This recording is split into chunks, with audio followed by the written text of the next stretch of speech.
Let's get started. So I don't even remember what I called the topic of today's video. It was stepping into a visionary leader of your business. The reason that I chose this topic, whatever I chose to call it, is that I've been feeling really passionate about it. If you're feeling that you're feeling disconnected or something's off, sometimes this is it, right? This is it. What I'm going to be talking about today. It's not the tactics, it's not the strategies, it's the fact that you've drifted away from the reality that you had envisioned when you started this business. You have this vision that is bigger than you, and the vision gives you this clear and focused intention of exactly what you should do to create not only the business but the life that you want. So what we want to do, okay, because we are business owners, right? We're also entrepreneurs, and we're also the CEO, right? But what does that mean? So entrepreneur is typically sales and marketing focused. And in order for us to do that, we have to flip our focus from sales and marketing focused as entrepreneur to team and systems focused. Why? It's because if we're going to lead the business, the company in a direction, right? And in the direction of our vision, hopefully, then the vision for, if you really want to think about the vision of what your vision is, like the outcome of all this work that you're putting in, the outcome of all the risks that you're taking is actually a better life. If we're stuck in the entrepreneurial mindset of always being sales marketing focused instead of stepping into a CEO mindset where you're systems and team focused, then that what's gonna begin to happen is the freedom actually goes down as the revenue goes up.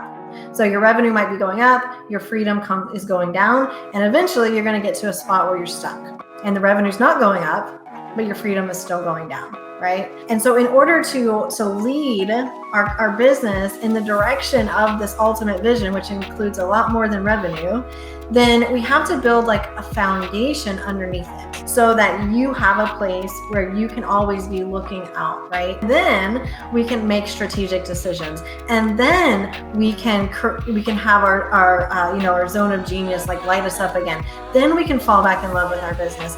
Then we can have we know that our clients are getting taken care of, and we know that the sales and marketing is still happening, and our business is running like this well-oiled machine.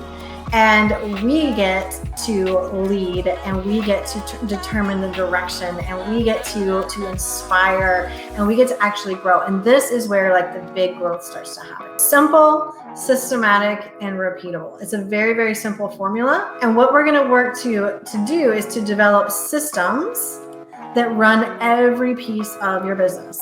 And then what we do is we develop this powerhouse, profitable warrior team to then run the systems. So I want you to think of those three words: simple, and this is a huge one, because as entrepreneurs or as business owners, or maybe just it's me, I don't know, sometimes we want to create this complex thing, and we think that it has to be complex. But actually complexity is like the enemy of actual execution. But we want to think about simple, because again, the idea is that you don't have to do it.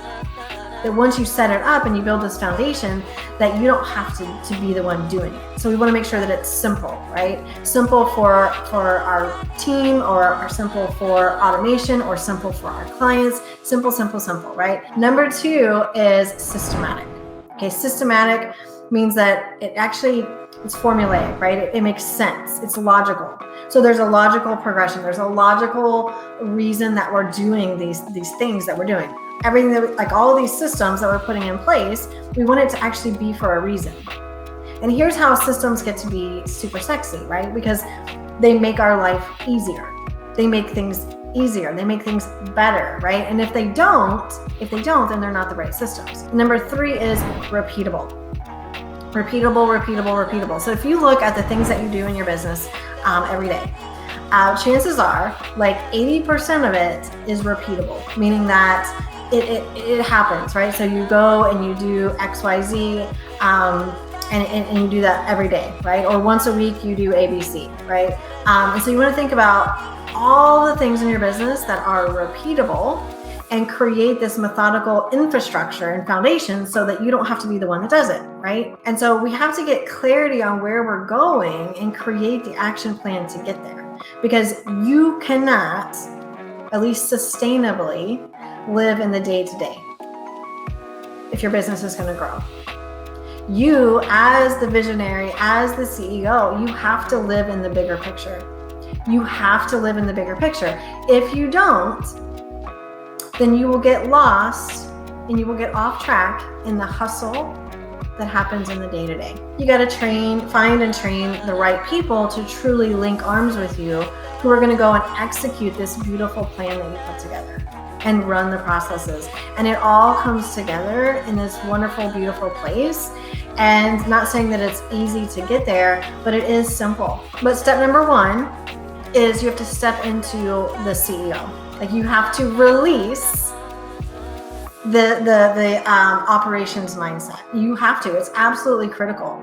It's absolutely critical that you step into this mindset, even if you're still stuck in the day-to-day. Okay, we have to step into this, because without the vision that can only come from you,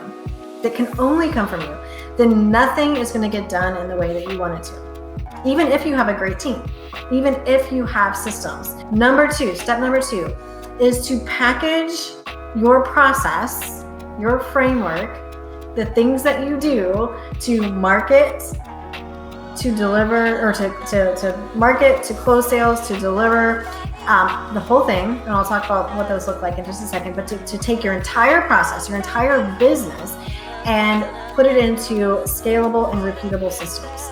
The first one is your marketing process. So we're starting at the beginning, right? So we have to bring new people into our world so that we can convert them to clients, right? So we want to streamline your sales and marketing process, where you can sell one to many. So I'm a huge fan of leverage. You guys know that. So how can we streamline this front end process so that we can sell one to many? That's setting us up for scale and evergreen. B is your onboarding process. Okay, so now you've got your marketing process systematized, and once it starts cranking, right, you're gonna have those sales coming out. Now these people said yes to you, so what's your onboarding process? What's your onboarding process? What happens after someone pulls out their credit card? So I want you to actually engineer your onboarding process and really think through what that needs to look like, so that your clients can come on, inside launch, outside launch, wherever they come on, and they can immediately get to work following your framework, and they can start to get results. So we want it to make sure that it's simple, systematic, and repeatable, so that you can automate the pieces of it that can be automated, and you can humanize the pieces that are important to be humanized. And then C is your actual framework, the framework that takes them from point A to point B. So what is that path laid out like for them to take? So this is putting a process behind it. What's the first thing they need to do, and why? How do they know that they moved on past the first thing to the second thing? What are your milestones? What are your checkpoints? So that everyone, including them, including your clients, know if they're on track or if they aren't. And then you have a process for that piece too, right? So next is actually how you manage your clients. So client management system. How are you going to track their progress in the program? How are you going to track their payments? How do you track the experience that they're getting inside of your program? So there's the actual C, step number C was the framework. Like how is it laid out? Do they know, like, what is the roadmap? Like, what is the roadmap? Because again, leverage, we want to have leveraged offers. We want to be taking hundreds of people through our framework, not one by one. And the last one is, what is your system for client retention, client ascension, and client referrals? So what is your process for keeping your clients? Do you even have one? There's 3 ways to grow a business. Just 3, really. I mean, simple. We're talking simple.